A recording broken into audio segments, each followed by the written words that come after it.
അസുഖം വരും. അത് മാത്രമേ ഉണ്ടാവുള്ളൂ.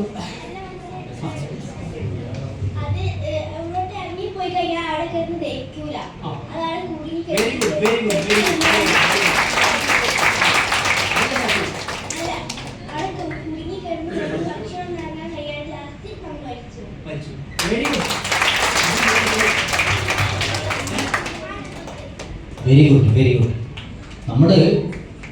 നമ്മൾ അതുകൊണ്ടാണ് കഴിക്കാത്തത്. ഒരു ചെറിയ മിഠായി കവറാണെങ്കിൽ പോലും നമ്മൾ കഴിച്ചു കഴിഞ്ഞാൽ നമ്മുടെ ചിലപ്പോൾ ഇവിടെ തൊണ്ടയിലൊക്കെ കൊടുക്കും, വെള്ളം കുടിക്കാൻ തൊണ്ടയിലൊന്നും ഇറങ്ങിപ്പോകും. പക്ഷെ വയറിനത് നിന്നാലോ, ഈ പ്ലാസ്റ്റിക്കിൻ്റെ മൾട്ടി ലെയർ പ്ലാസ്റ്റിക് ആണത്. നിങ്ങൾക്ക് കാണാം, മിഠായി ഒക്കെ കഴിക്കുമ്പോൾ അതിൻ്റെ ഉള്ളിൽ ഒരു അലൂമിനിയം ഫോയിൽ ഉണ്ട്, പുറത്ത് നല്ല ഭംഗിയുള്ള അതിൻ്റെ പരസ്യം ഉണ്ടാവും ഇല്ലേ? അതൊക്കെ വയറ്റിനകത്തേക്ക് ചെന്ന് കഴിഞ്ഞാൽ അത് പിന്നെ ദഹിക്കുമോ? അതവിടെ കിടക്കും. കുറച്ച് ദിവസം കഴിയുമ്പോൾ പിന്നെ വിവരം അറിയും ഇല്ലേ? ആസ്പത്രിയിൽ ഇങ്ങനെ മരുന്ന് കിടന്നിട്ട് ടേബിളിൻ്റെ മുകളിൽ നിന്ന് ഫാനൊക്കെ കറങ്ങുമ്പോഴാണ് ഇത് കീറി എടുക്കേണ്ട, പുറത്തേക്ക് എടുക്കേണ്ട സന്ദർഭം നമുക്ക് വരിക. മനസ്സിലായോ? അപ്പോൾ മോള് പറഞ്ഞത് മാതിരി നമ്മൾ മരിച്ചു പോവുകയാണ് ചെയ്യുക, അത് എടുത്തിട്ടില്ലെങ്കിൽ, പുറത്തേക്ക് വന്നിട്ടില്ലെങ്കിൽ ഇല്ലേ?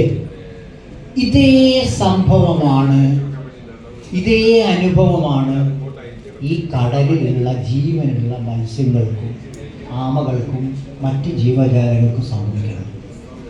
നമ്മൾ ഒരു മിഠായി കവർ വലിച്ചെറിയുമ്പോൾ ഒരു ജീവിയെ കൊല്ലുകയാണ് നമ്മൾ ഓരോരുത്തരും ചെയ്യുന്നത്. നേരത്തെ ആ മോൻ പറഞ്ഞ മാതിരി നമ്മൾ ഈ മിഠായി കവർ വലിച്ചെറിഞ്ഞാൽ മത്സ്യം കഴിക്കും. ഈ മത്സ്യത്തെ ആര് കഴിക്കുന്നുണ്ട്? കഴിക്കുന്നില്ലേ? ഞാനൊരു കഴിഞ്ഞ ദിവസം മമ്മൂട്ടിക്ക് സുഖമില്ലാന്നുള്ള നിങ്ങൾ ഇവിടെ അറിയാം. മമ്മൂട്ടി വളരെ ഗുരുതരമായിട്ടുള്ള മമ്മൂട്ടിയാണ് എനിക്കൊന്ന് കേരളത്തിൽ ഏറ്റവും കൂടുതൽ ശരീരം ശ്രദ്ധിക്കുന്ന ഒരാളാണ് മമ്മൂട്ടി. ഏറ്റവും കൂടുതൽ. ഞാൻ കൈതപ്പുറത്തിൻ്റെ അടുത്ത് പോയപ്പോൾ കൈതപ്പുറം പറഞ്ഞൊരു അനുഭവമാണ്. രാവിലെ ചായ കഴിക്കുന്നത് ഗ്രീൻ ടീ ആണ്. അത് പലഹാരങ്ങളും ഭക്ഷണമൊക്കെ വീട്ടിലുണ്ടാക്കിയ സാധനം കഴിക്കൂ.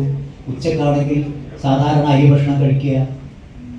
അവിടെ പറമ്പിൽ അദ്ദേഹം ഉണ്ടാക്കുന്ന ഭക്ഷണങ്ങൾ മാത്രമേ കഴിക്കൂ. അത് എത്രയോ വർഷങ്ങളായി പോലും അങ്ങനെയാണ്. അങ്ങനെ ആരോഗ്യം സംരക്ഷിക്കുന്ന ആൾക്ക് ഭയങ്കര അസുഖം പിടിപെട്ടു.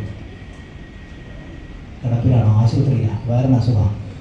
എന്താണ് കാരണം എന്ന് അന്വേഷിച്ചപ്പോഴാണ് ഇദ്ദേഹം മത്സ്യം കൂടുതൽ കഴിക്കുന്ന ഒരാളാണ്. രാവിലെയും ഇതിൻ്റെ കൂടെ തന്നെ മത്സ്യമൊക്കെ കഴിക്കും, ഉച്ചക്കും കഴിക്കും, രാത്രിയൊക്കെ കഴിക്കും. ഏറ്റവും കൂടുതൽ മത്സ്യം കഴിക്കുന്ന ആളാണ്.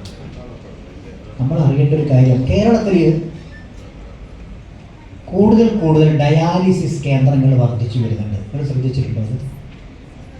സൽമാൻ മാഷേ, എന്തുകൊണ്ടാണ് കേരളത്തിൽ ആശുപത്രികൾ കൂടുതലുണ്ട്, ടെക്നോളജി വർദ്ധിക്കുന്നു, ഡോക്ടർമാരുണ്ട്, പക്ഷെ എന്നിട്ടും എന്തുകൊണ്ടാണ് കിഡ്നി രോഗികൾ വർദ്ധിക്കുന്നത്? എന്തുകൊണ്ടാണ് ഡയാലിസിസ് വർദ്ധിക്കുന്നത്? ഡയാലിസിസ് എന്ന് പറയുന്നത് മനസ്സിലായോ? നമ്മുടെ വൃക്കക്ക് സംഭവിക്കുന്ന കുഴപ്പമാണ്. നമ്മുടെ ശരീരത്തിനകത്തേക്ക് ആവശ്യമില്ലാത്ത സാധനങ്ങൾ കടന്ന് കയറിയാൽ, ഈ പറയുന്ന പ്ലാസ്റ്റിക് തരികൾ കയറിയാൽ, ഏറ്റവും കൂടുതലായിട്ട് കയറുന്ന ഒരു സാധനം നമ്മുടെ ഭക്ഷണത്തിനകത്ത് പ്ലാസ്റ്റിക്, മൈക്രോ പ്ലാസ്റ്റിക്കാണ്. അത് മത്സ്യം കഴിക്കുന്നത് മാത്രമല്ല, നമ്മൾ വലിച്ചെറിയുന്ന ഓരോ കവറുകളും ഏതെങ്കിലും ഒരു മീൻ തിന്നിട്ടുണ്ടാവും.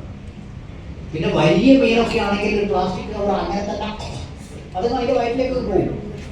അത് ഒരു 1-2 മാസത്തേക്കൊന്നും അതിന് വലിയ കുഴപ്പമൊന്നും ഉണ്ടാവില്ല. നമ്മളെ മാതിരി കുറച്ച് വയറുവേദനയിൽ അതിന് വരും, പക്ഷെ അത് പിന്നെ അത് ഡൈജസ്റ്റ് ആയിക്കോളും. പക്ഷേ നമ്മുടെ വീട്ടിൽ നമ്മുടെ മോളെ ഭർത്താക്കന്മാർ അന്നേരമാണല്ലോ ഇത് വാങ്ങുക. അന്നേരം സാധാരണ നത്തോലി ഒന്നും വാങ്ങില്ല, മത്തി വാങ്ങുകയില്ല, അയില വാങ്ങുകയില്ല. അപ്പോൾ വലിയ മീൻ വാങ്ങും. പിന്നെ ഇത് പൊരിച്ചിട്ട് തിന്നുന്ന കൊണ്ട് ആ കവർ ഉൾപ്പെടെ എന്തായി പോവും ടീച്ചറെ? പൊരിഞ്ഞിട്ട് പോകും. അപ്പോൾ പൊരിച്ചിട്ട്